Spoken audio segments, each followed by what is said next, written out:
Well, hey everybody. I hope you are having a fantastic day. My name is Matthew. And if you have been by the channel, you're starting to get a little more comfortable and accustomed to the theme and intent here, which is to encourage myself and others to get up, get moving, get going and doing things. And that's what I'm going to do today. Might be a little bit lighter on the sort of extreme challenge aspect, but it's definitely in line with the get up and get moving. So here's a little bit on where I'm firing off on an e-bike ride today.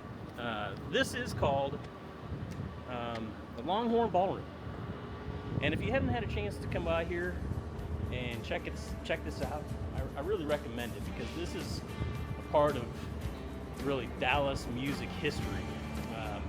Built in '56, and I mean, it's mainly an indoor theater, which is just over here off to the side. But man, across all those years, everybody who's anybody in the country music industry has played here. So that's Willie, and that is Merle Haggard, and that is Patsy Cline, and you know, that type of crew. So you know this is a good joint. But that's inside.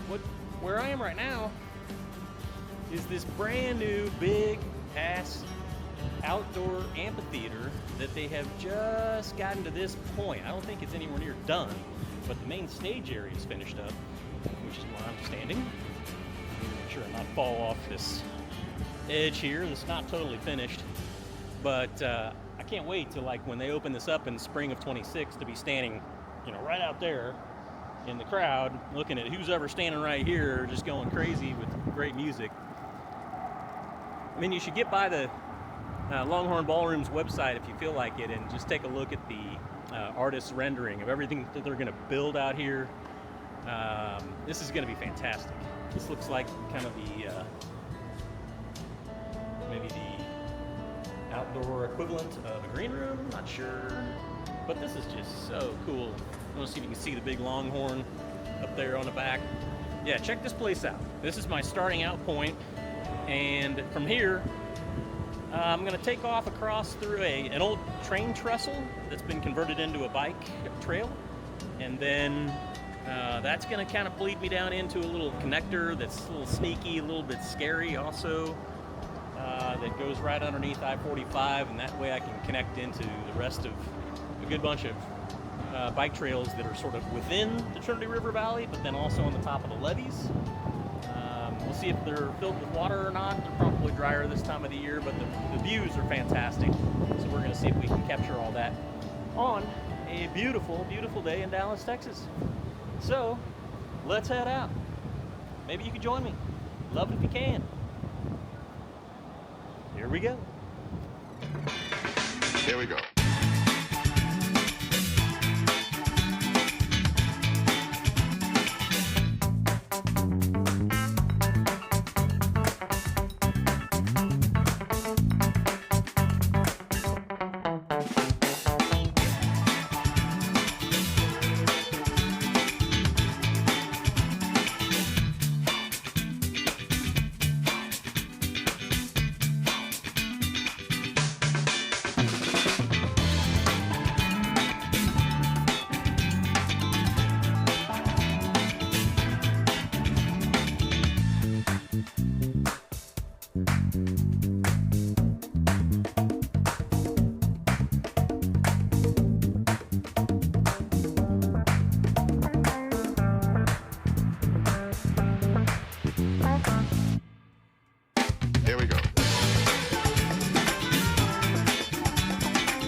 I don't know why I thought that was cool, but it was.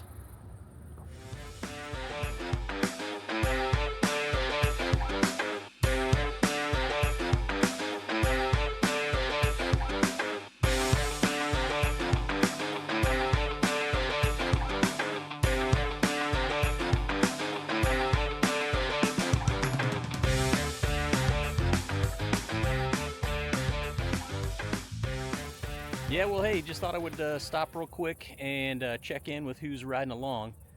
This is an interesting spot. I've only been here, maybe once before, and it was a long time ago. And this is just like in the Trinity River. I mean, I'm on this little part that they've raised up to connect some trails, but I think a lot of the year this is for the most part underwater. Yeah, pretty low levels right now. Hadn't rained a whole ton off the back of summer and first part of well, we don't get fall around Dallas, but it's November. But yeah, this you can see a little bit of the waterways and these sweeping bike trails that I talked about earlier. Um, it's downtown Dallas is like right there. I don't know if you can see that. Um, but this is Dallas. This isn't a suburb way outside of town. This is Dallas.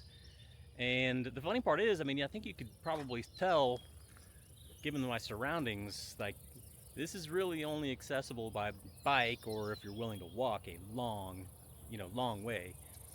I'm sure all of the bikers in Dallas are pretty familiar with this. I mean, every bike trail in the city is pretty well documented, and the city's trying to connect up several of them to make what they call a loop.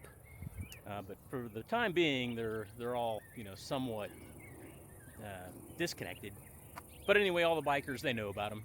So the bikers all over Dallas would know about this trail. But what's curious to me is, excluding the biking community, how many people know about this somewhat of a treasure that's sitting right here within, the city of. I'm going to bet 90% do not know about this.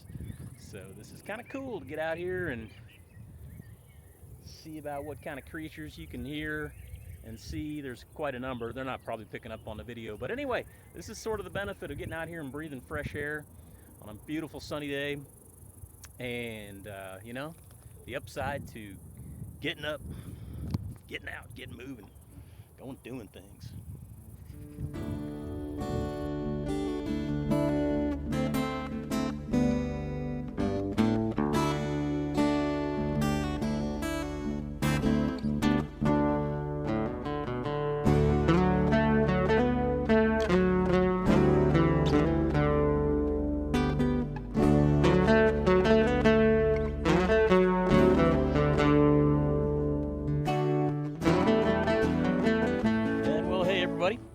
Just time enough here to wrap this one up. There wasn't a whole lot of trail after that crossover that I last stopped at. Trail kind of runs off into a parking lot, and from there, you've got to get on some busy streets to be able to hop over and connect to the next stage or two of the next, of the trails here in Dallas. Again, the city's trying to work on getting these connected up. I hope they do. But I thought I would come back to just this. Kind of random bright red bench just sitting here somewhat kind of in the middle of nowhere, but hey, works for me. I'm gonna grab some water, pop out my lunch, and enjoy the view and the calm. But before I leave you, just a note, somewhat of a call to action, whatever you want to call it. In the comments below, give it some thought. Let me know what you're thinking the significance and relevance would be to the number 86,400. Very specific number, and it has a very specific relevance. I'm not sure the exact term there, but you probably can tell what I'm meaning. Yeah, let me know what you're thinking there, what the significance would be to the number 86,400. And then I'll pick back up with my thoughts on what that number means, which is well more than just the number. We'll do that probably in the next video, but certainly coming up soon. Hope you guys enjoyed the ride. I sure did. Have a fantastic day. See you on the next one.